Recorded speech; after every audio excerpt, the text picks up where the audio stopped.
Okay, thank you very much, Adam, and welcome everybody. We're going to be talking now about resource replacement and the path to success for junior exploration companies. I'm delighted to welcome expert panel for you this afternoon. We have Douglas Jack, who is an exploration consultant at First Quantum Minerals. We have Rudolph de Bruin, who is the founding partner of AMED Funds, and Willem Middelkoop, who is the founder of Commodity Discovery Fund out of the Netherlands. So welcome, gentlemen, to the stage. We'll be taking questions from the audience later, so do think of some questions and don't be shy. We'll have some microphones roving around, so please do take advantage to tap into the expertise that we have here on stage today. Resource replacement. The majors, they need to replace their resources, as that phrase suggests. Douglas, you're coming here from First Quantum Minerals, and you're here as an investor rather than a miner. You're here looking at projects.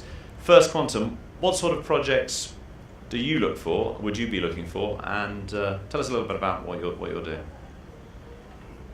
Well, I've been told that this year the focus is different to previous years, and the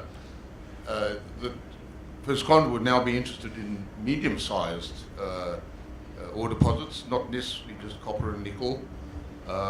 50, 60,000 tonne a year, around 1%, rather than 600 million tonnes at 0.4, such as they have at Sentinel, where they're struggling to make money.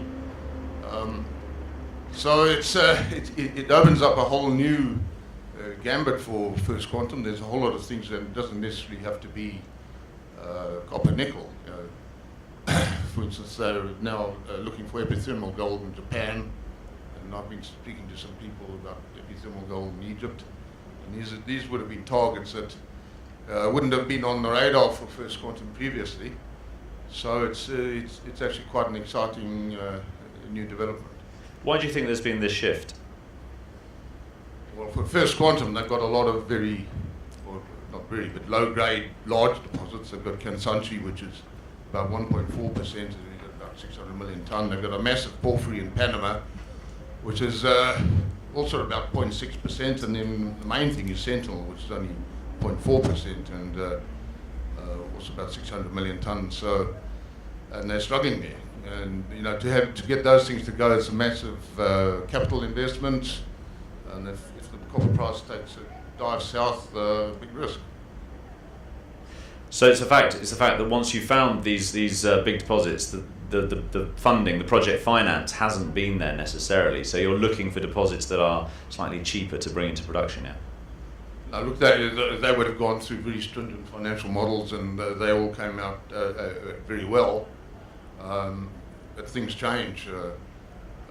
In Zambia, the Zambian government went a bit berserk and demanded $6 billion from them in taxes, and I think that's going to go away. They realise they've got egg on their face, and they're trying to swim out of that now. So, but still, it's. I like, as a geologist, I like that focus. It's very difficult to find a very big deposit. You, as a major, you're faced with first getting the land. You go into a mines department as First Quantum, and you suddenly find someone in front of you. And if you do a regional program and you identify an area, you'll find all these postage stamps in the middle of it, and all these guys think they've got all the rider and want stupid money. So it's very difficult. A lot of smaller ones make some sense. So a small exploration company can kind of slip under the radar, can get hold of the good land, and then you can. Absolutely, it frustrates the hell out of me that I go talking to people where we had land before, where they've just gone in and applied and got it for nothing, and well, good luck to them. That's a real opportunity for a small exploration company. Does First Quantum need to have some sort of a few little companies under the radar that maybe that they not so well known that are working for you? Yeah, good point. Yeah, maybe. I think a good example of this is Ivanhoe and Robert Freeland. I mean, he has a lot of people working on various projects around the world and under various different names, and then when they find something good, it suddenly comes under the Ivanhoe Yeah, and banner. you'll make a good speech too. Yeah. Absolutely. Rudolph, you have a number of projects that you've invested in at an early stage, which you might now be looking to market to the majors. What are you seeing as the appetite from the majors for projects? What sort of projects are they looking for? Does it compare with what First Quantum are doing? Is this live? Yep. Well, maybe let me just, by way of introduction, say that we focus on where juniors have made a discovery, and we then take the project up the value curve until it's, in our view, ready for the majors. Now, I think it's maybe worthwhile mentioning this fact, which I got from experience. In the West, mainly the companies like Rio and Anglo and so on, they have some risk appetite. So they might take a project at the PFS level. If we bring a project to them and we've just completed a pre-feasibility study, for example, they may take it on. But what I found in China is the Chinese are absolutely risk averse, and they want a project that is completely de-risked, where they can just go in and build the mine and start mining. Preferably, they would like you to actually put it into production, and then they'll buy it from you. So AMED has now just completed the construction of a fluorspar mine in South Africa, which is going into production in the next week or so. And we've put out feelers to the various places in the world. And I've personally gone to China to see whether there's appetite there. And this is the message I got. The guys say, you put it into production, then we'll come and take a sample. We'll send our guys, they'll take the sample. And then when we're happy with the sample, we will engage you to see whether we want to buy the project. So they're absolutely risk averse. Now, from the perspective of the majors, they don't really have a choice, because they're mining their resources, and at some stage the resources run out. They've got to restock, so to speak. So they have to play this game of buying projects all the time. And if you deal with any major, you will see that they have guys working full time on looking for new projects and buying new projects all the time, Chinese and the West. But at the moment, are you seeing, today the Chinese are very risk averse, but the other majors, we have people from Rio Tinto here, for example, walking around. Are you seeing that they are equally risk averse, or are they looking at much earlier stage? The impression that I have, this is just my impression of talking to my partners, the majors have some appetite for risk. They don't necessarily want you to complete the BFS. Sometimes they prefer you to just do the PFS, because they would like to complete the BFS. If you've done the BFS, in some cases they want to redo the BFS. So it's, I think there's more risk appetite in the West, generally speaking, from what I've seen. Fantastic. Willem, you run a fund out of the Netherlands focused on discovery. What is the appetite from your investors into your fund for exploration? How are your inflows?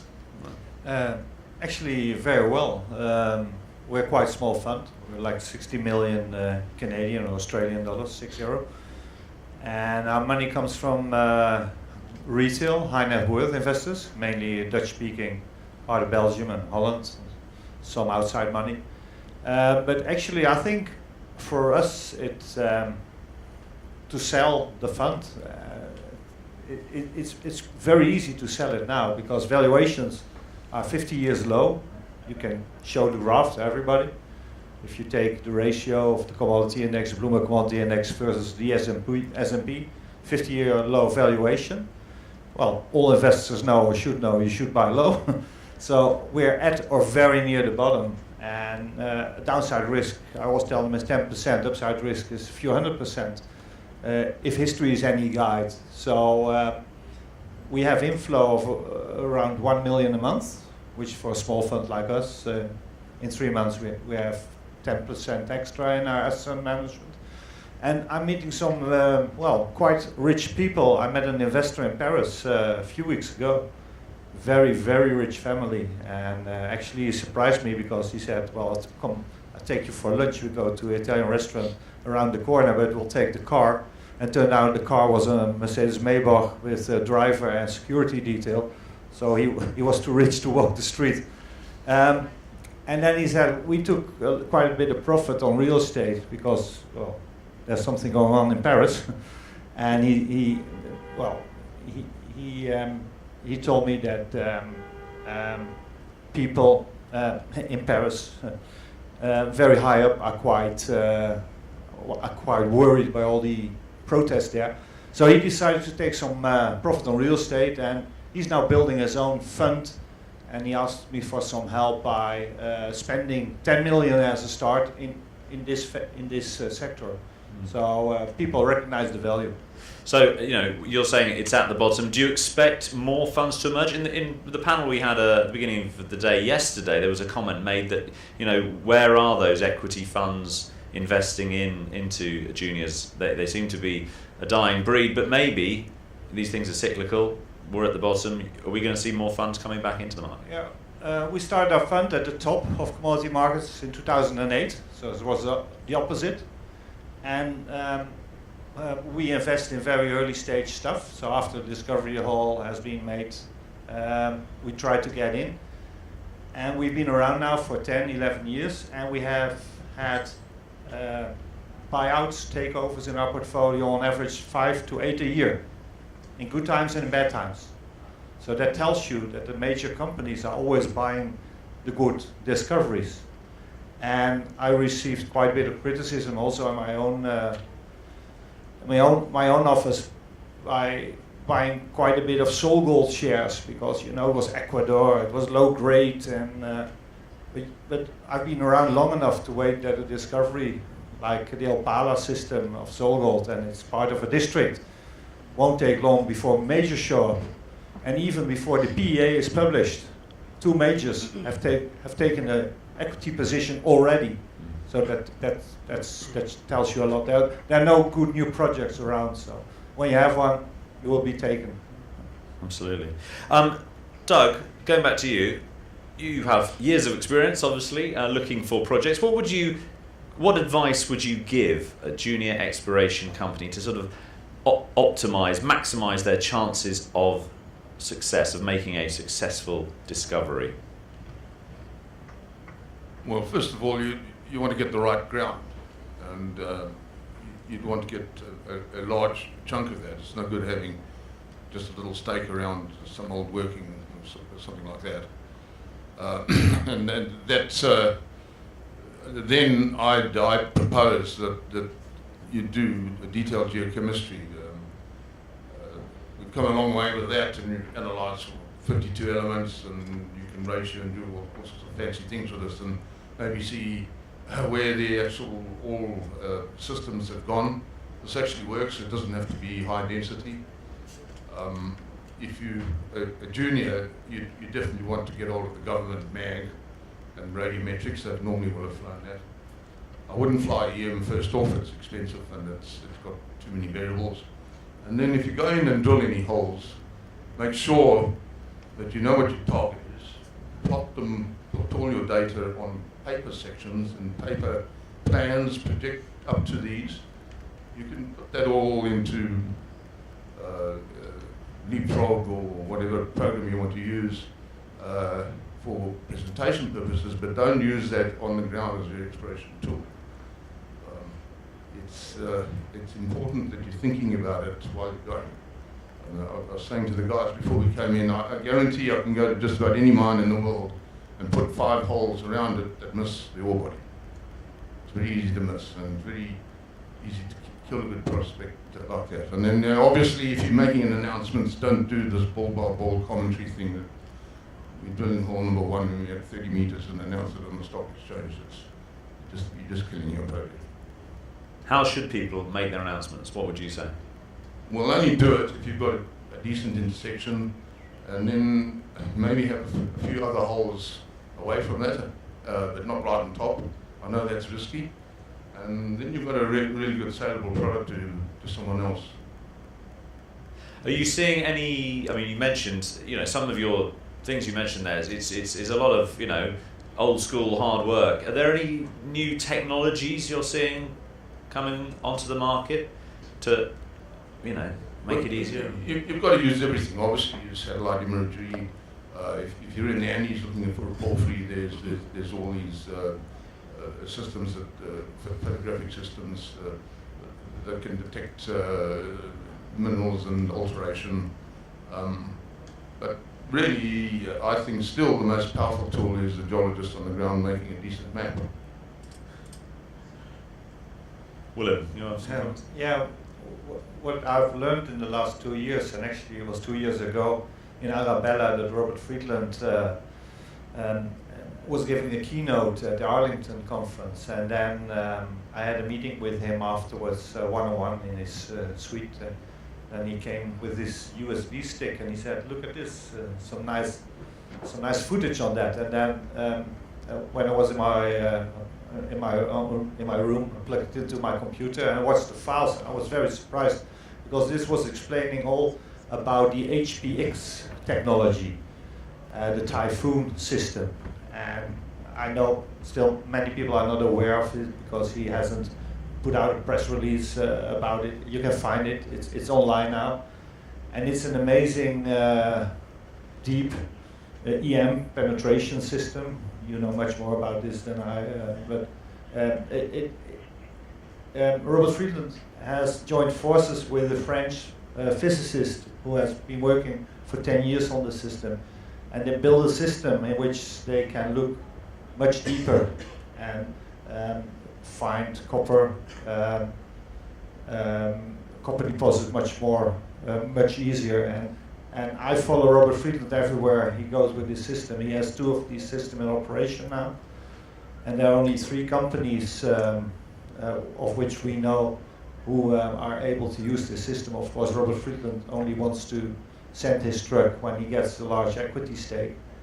And we're following one particular company here in Africa, Sama Resources, SME, and they have a nickel discovery.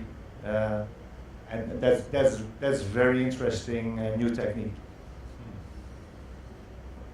Willem, you're scaring me there, because that is exactly what I don't believe. It's it's just wrong, I can tell you. I've been ordered to use a very fancy IP system in the Congo, something called Contact, spent $1 million, got a whole lot of false results, drilled holes all in the wrong spot. Was big mistake. Long ago, I was involved in the discovery of a VMS deposit in Tasmania. This was drilled, I know, because I was leading the team that drilled it, because it was drilled into an anticline, and the only other deposit there was a syncline. Same at the fault nose, and there was a barite outcrop at surface. But at the same time, they were doing EM, the famous UTEM. And this was extended to the north, and they saw something to the north and we quite a good intersection. Sorry. So everyone panicked and put the next hole into what was meant to be the UTEM target to the north, and it went over the top, and then we were able to drill into the nose of the anticline and got about 120 meters of VMS. And then suddenly this graphite shell that was meant to be interfering didn't anymore. And UTEM became famous, and there's papers, one of which has got my name in it, that sprouted up how useful this was, but it was all done after the event.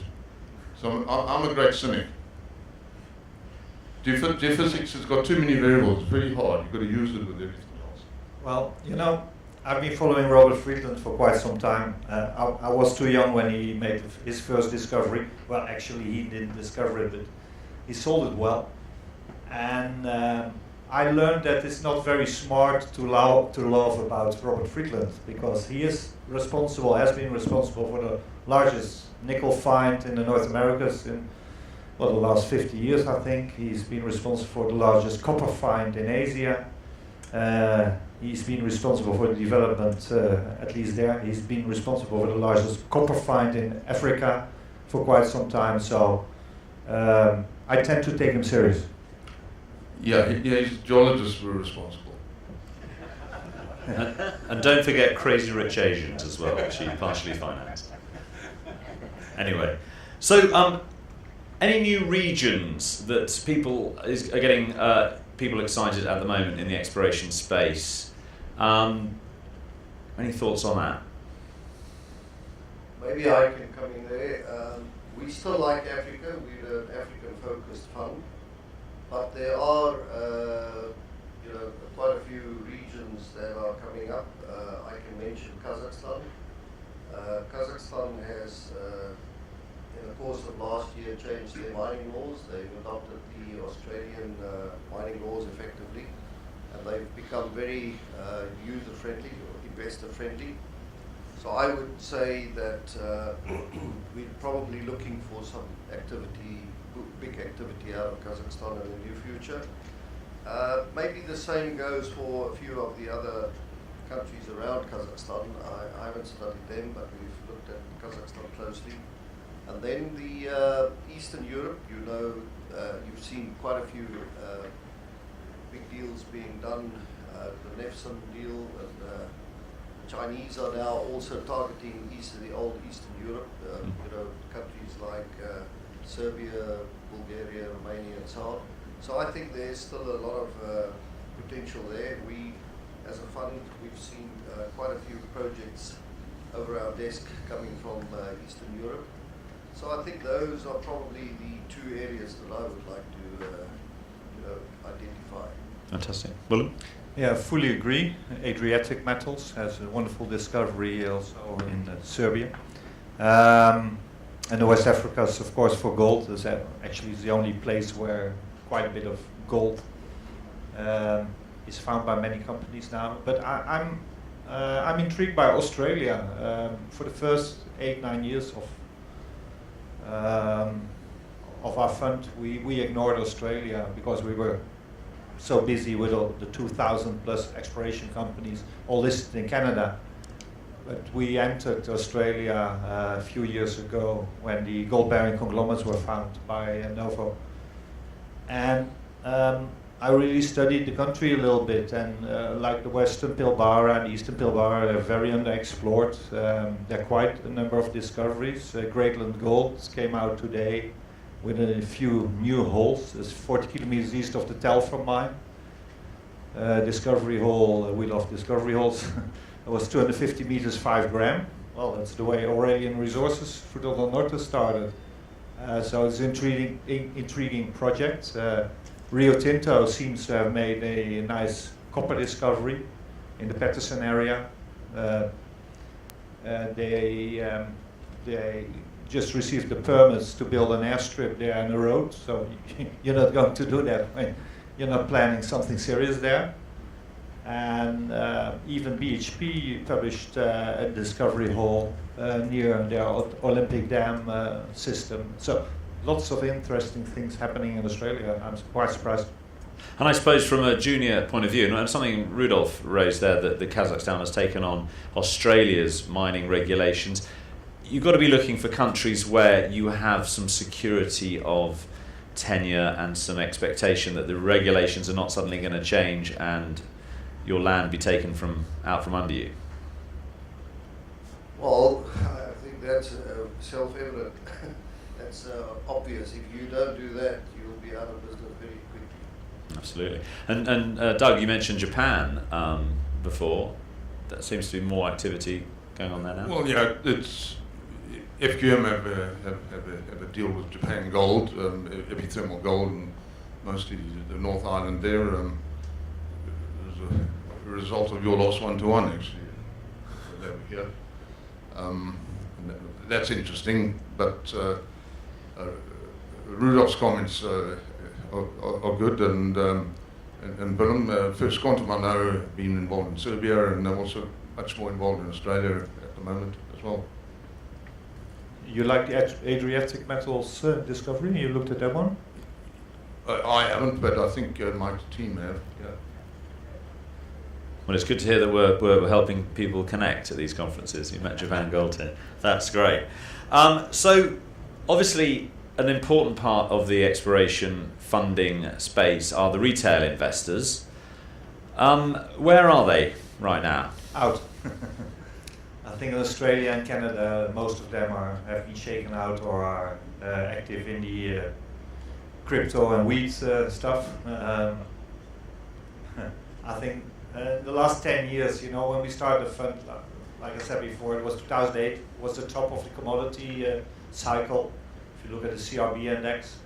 And then we first had the Lehman crash, which took 80-90% till 99.9% of exploration companies.